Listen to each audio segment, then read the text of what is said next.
మిగతా కార్యకర్తలు సరి చేసుకోవాల్సిన నాయకుడే కదా. జగన్ ఆలోచనకు అనుగుణంగానే ఎదిగాడు, జగన్కి ఆలోచనకు అనుగుణంగానే దెబ్బతిన్నాడు. ఇందులో కార్యకర్తల పాత్ర అంటే ఆ కార్యకర్తలు సరైన పాత్ర పోషించలేదంటే అలాగ పోషించలేని పరిస్థితి కాలం తీసుకెళ్ళడం ఆయన తప్పు అవుతుంది తప్పించి కార్యకర్త తప్పు ఎందుకు అవుతుంది?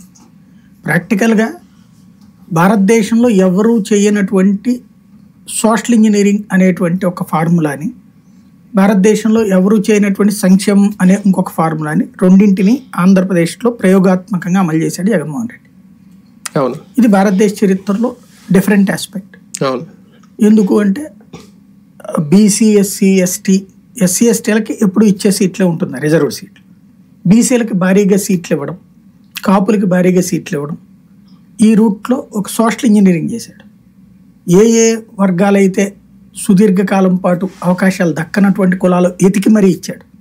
లైక్ మనం ఇంతకుముందు కూడా చాలాసార్లు మాట్లాడుకున్నాం, నగరాలని, లేకపోతే ఇంకోటి ఇవన్నీ ఇచ్చాడు. బట్ ఇక్కడ లోపించినటువంటి పాయింట్ అంటే కర్నూలు చావుకు 100 కారణాలని ఓటమి తర్వాత 100 మాటలు మాట్లాడుకుంటాం.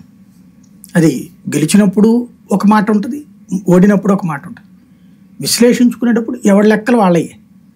ఇప్పుడు కనబడుతున్నది ఏంటంటే ఆ సోషల్ ఇంజనీరింగ్ ఫార్ములా చాప కింద